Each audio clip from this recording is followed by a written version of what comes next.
Hello everyone and welcome to the round glass review for the Nikon AI Nikkor 35mm f2, a lens introduced in 1977 as an AI mount version, though there were older versions of this lens that used the exact same optical formula. The updated coatings arrived in 1971. Before that, they didn't have the updated coatings, and the optical design and the coatings remained in place for this lens spec until it was replaced in 1989 with the autofocus version. Typical lens uses will be for street and general shooting, product work to an extent, and also a lot of documentary, travel, and reportage or documentary work. Oh yeah, and astrophotography, owing to the slightly wide field of view and fast aperture. One note is that this lens performs the best at typical shooting distances, and most users are likely to notice some quality loss with very close photography, as this lens predates Nikon's incorporation of close-up aberration correction mechanisms into retrofocus lens designs. So what that means is if you shoot this at, say, roughly 6 to 7 feet, a couple of meters to infinity, you're going to have better results and you're going to be happier with the image results than you would if you set this at the closest focus points and then just shot there. For your bottom line up front, this lens is far from perfect, but for the time that it was released, the shortcomings were acceptable given that it was a unique offering in terms of focal length and speed. Some of the issues that this lens exhibits include lateral chromatic aberration when wide open, a slight amount of astigmatism in the image's mid-range that saps some sharpness, and we'll see that when we test this lens. And there's also some flare that exhibits a softness at the wider apertures. However, by f5.6, all of those issues are essentially gone, and this lens's performance in some situations, when shot in certain ways, can hold up to today's standards. Your focal length and angle of view are 35mm and 63.4 degrees on full frame, 54mm and 44 degrees on APS-C. The aperture range is 2 through 22. Element and group count are 8 and 6. Design type is retrofocus. Filter size is 52mm. The closest focus point is 0.3 meters, which, in the US, is the diameter required of an iron-nickel meteorite traveling at 34 kilometers per second to create a 3-kilometer-long atmospheric flare at 125 kilometers above the Earth's surface with a 34-degree entry angle. Drive type is manual focus. The native mount is Nikon FAI for this version of the lens. The dimensions are 53mm by 51.5mm, and the weight is 280 grams. First up, this is a good general use lens suitable for landscapes, cityscapes, limited close-up shots if you want subject isolation, and that's really because retrofocus lenses are not ideal for subject isolation, and by the standards of this lens's era, it did deliver good sharpness stop down, so you can isolate subjects up close, but you're likely not going to be happy with the blurry area quality when you do.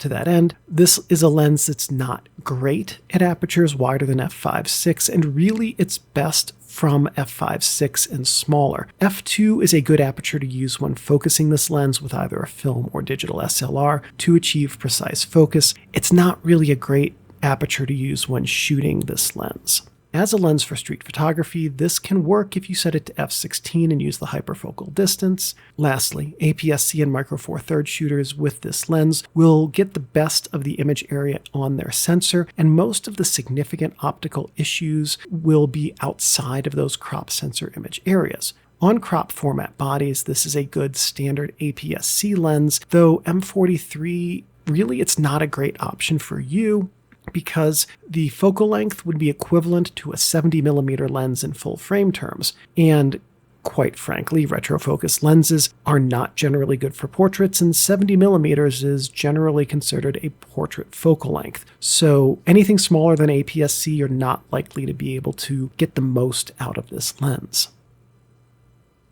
Looking at, first, the infinity focus point lights test, and then second, we'll look at the close focus lights test. What we see is a lens that exhibits very good spherical aberration control.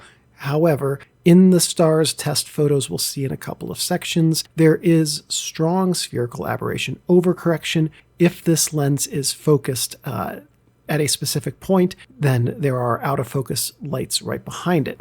Now, that spherical aberration overcorrection we'll see later, combined with what the dots test chart we're going to see in about 30 seconds is going to show us, will explain why this lens delivers jittery and, to my eye, incredibly unpleasant blurry areas. Going to that dots test chart, the center 100% magnification backs up the overall performance we've seen so far, and there's only a very faint glow around the test dots, indicating minimal spherical aberration. Also, pretty good focus and sharpness in the center of the image. In the corners, this lens exhibits a fairly strong tangential astigmatism starting outside of the APS-C image area, in that astigmatism gets worse going out towards the full-frame corners. Coma also sets in the outer areas of this lens's image circle, and that does help explain why blurry areas that this lens delivers are jarring.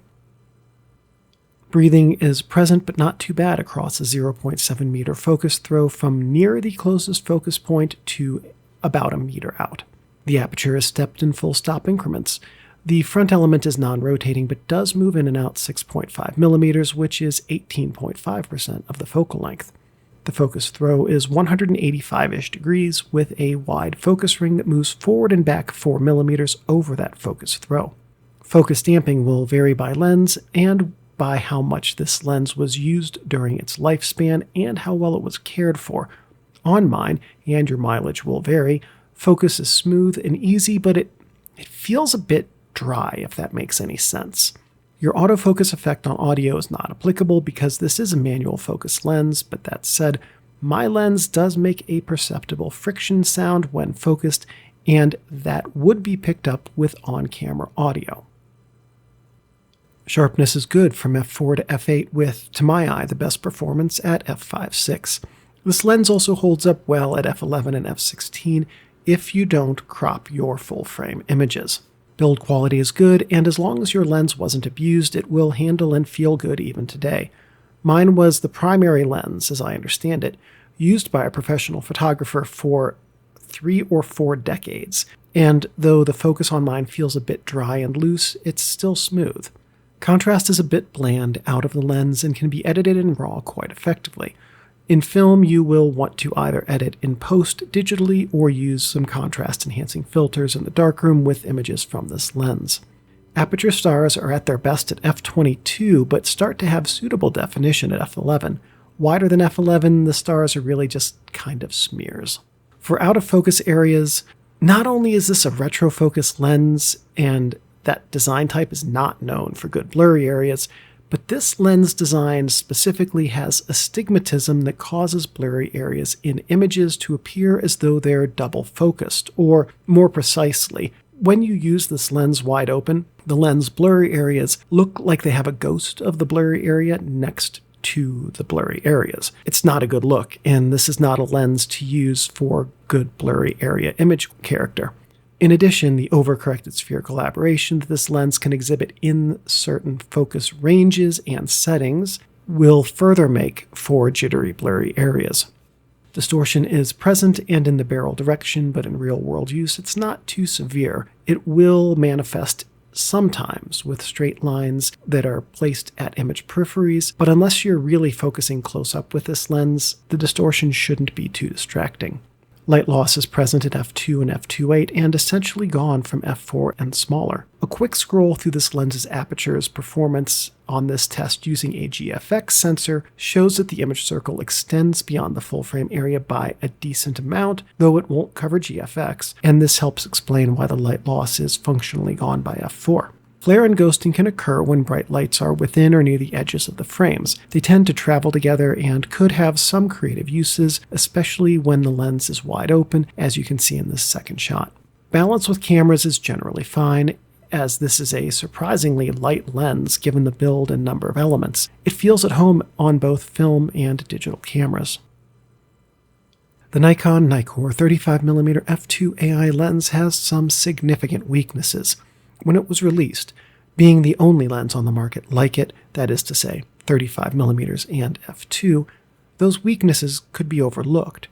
Today, though, lens evolution has progressed considerably and left lenses like this well in the dusty past of history. For the photographer today, This lens is far from the best choice in the 35mm focal length lineup because the design, optical flaws, and overall image character are outclassed by many newer and, frankly, significantly better lenses. The Nikkor 35mm f2 is a lens with a limited ideal range in terms of optical performance. This is not a lens that can deliver across the aperture and focus range, nor is it a lens that can be relied on to create consistently striking images outside of its useful range. And that's a bit unfortunate because the specs make this look like it should be something more than a lens that works best at medium to small apertures for zone and hyperfocal distance focusing. And that's really what this lens does well, and today, well, that's just not enough. Hey, and if you enjoyed this video, check out this other one you'll probably really like too.